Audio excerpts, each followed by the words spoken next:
Isaías 53. O povo diz: quem poderia crer naquilo que acabamos de ouvir? Quem diria que o Senhor estava agindo? Pois o Senhor quis que o seu servo aparecesse como uma plantinha que brota e vai crescendo em terra seca. Ele não era bonito nem simpático, nem tinha nenhuma beleza que chamasse a nossa atenção, ou que nos agradasse. Ele foi rejeitado e desprezado por todos. Ele suportou dores e sofrimentos sem fim.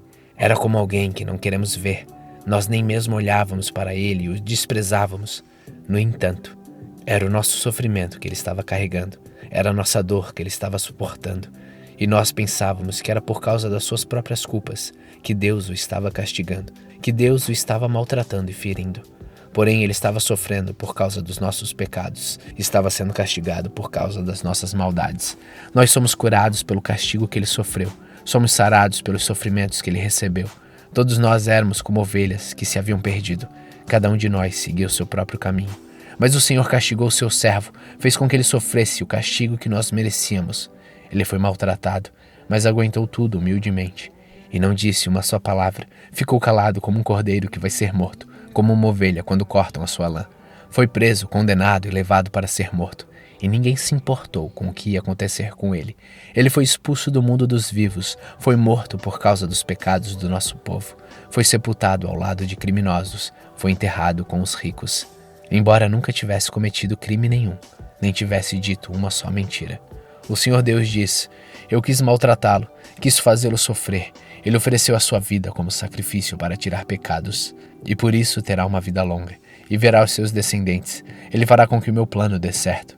Depois de tanto sofrimento, ele será feliz por causa da sua dedicação. Ele ficará completamente satisfeito.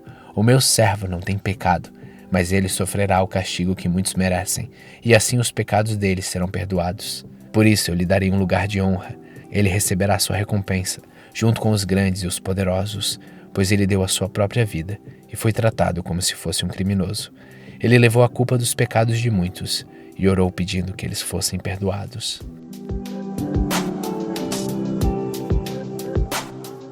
Isaías 54. Jerusalém, você nunca teve filhos, você nunca sentiu dores de parto, mas agora cante e grite de alegria, pois o Senhor diz: a mulher abandonada terá mais filhos do que a que mora com o marido.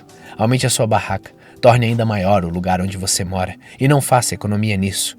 Encompride as cordas da barraca e pregue bem as estacas, pois você vai estender as suas fronteiras para todos os lados. O seu povo será novamente dono das regiões que os seus inimigos conquistaram.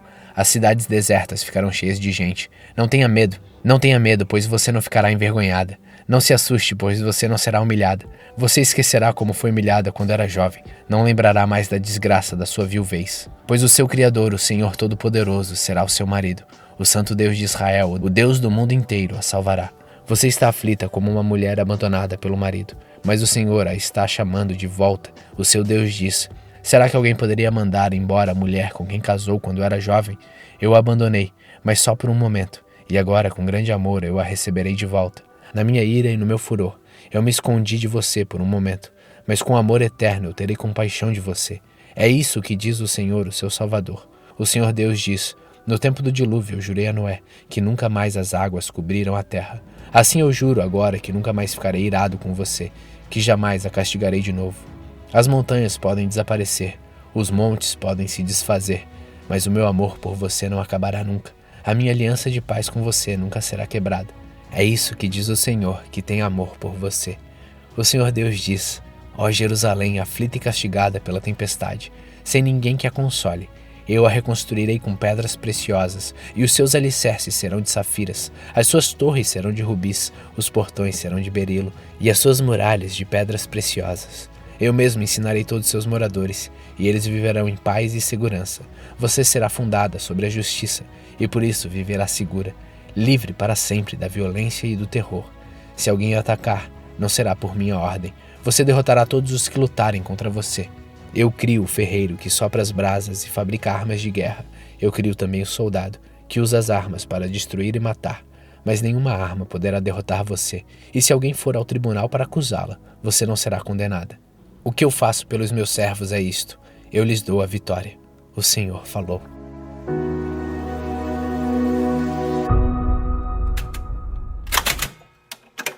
Salmos capítulo 96. Cante uma nova canção a Deus, o Senhor. Cante ao Senhor todos os povos da terra. Cante ao Senhor e o louvem. Anunciem todos os dias que Ele nos salvou. Falem da sua glória às nações. Contem a todos os povos as coisas maravilhosas que Ele tem feito. O Senhor é grande e merece todo o nosso louvor. Ele deve ser temido mais do que todos os deuses, pois os deuses das outras nações são somente ídolos, mas o Senhor fez os céus. Ele está cercado de glória e majestade, poder e beleza enchem o seu templo. Louvem o Senhor, todos os povos da terra, louvem a sua glória e o seu poder. Deem ao Senhor a honra que Ele merece. Tragam uma oferta e entrem nos pátios do seu templo. Curvem-se diante do Santo Deus quando Ele aparecer. Trema diante dele toda a terra. Digam em todas as nações, o Senhor é rei, a terra está firme no seu lugar e não pode ser abalada. Ele julgará os povos de acordo com o que é direito. Alegre-se a terra e fique contente o céu. Ruja o mar e todas as criaturas que nele vivem, e alegrem-se os campos e tudo que há neles. Então as árvores dos bosques gritarão de alegria diante de Deus, o Senhor, pois Ele vem governar a terra com justiça e sem parcialidade. Ele governará os povos do mundo.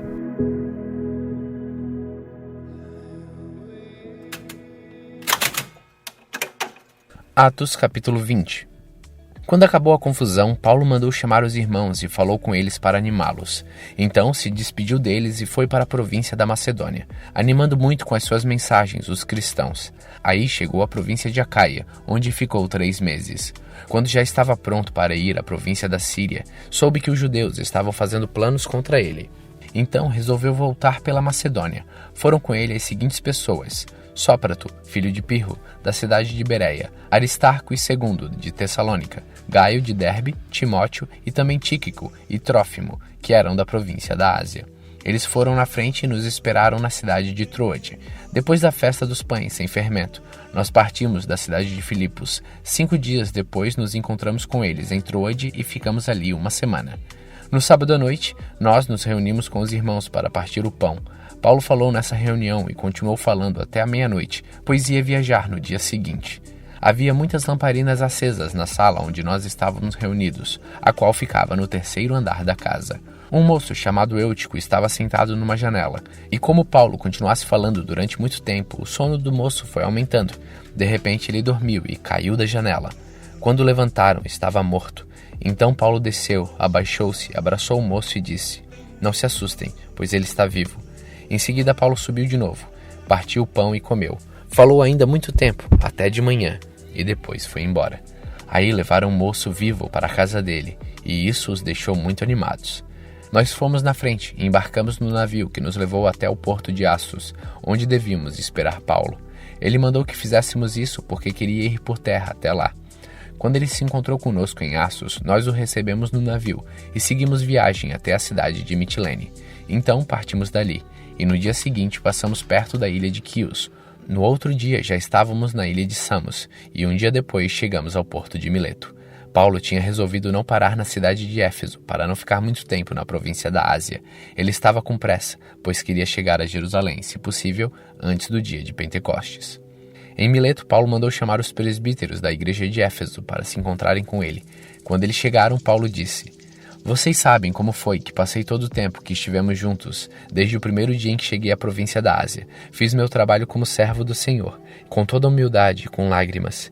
E isso apesar dos tempos difíceis que tive, por causa dos judeus que se juntavam contra mim. Vocês também sabem que fiz tudo isso para ajudar vocês, anunciando o evangelho e ensinando publicamente nas casas. Eu disse com firmeza aos judeus e aos não-judeus que eles deviam se arrepender dos seus pecados, voltar para Deus e crer no nosso Senhor Jesus. Agora eu vou para Jerusalém, obedecendo ao Espírito Santo, sem saber o que vai acontecer lá. Sei somente que em todas as cidades o Espírito Santo tem me avisado que prisões e sofrimentos estão me esperando. Mas eu não dou valor à minha própria vida. O importante é que eu complete a minha missão e termine o trabalho que o Senhor Jesus me deu para fazer. E a missão é esta: anunciar a boa notícia da graça de Deus.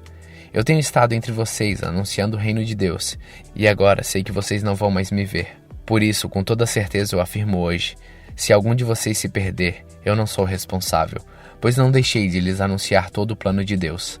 Cuidem de vocês mesmos e de todo o rebanho que o Espírito Santo entregou aos seus cuidados, como pastores da Igreja de Deus, que ele comprou por meio do sangue do seu próprio Filho.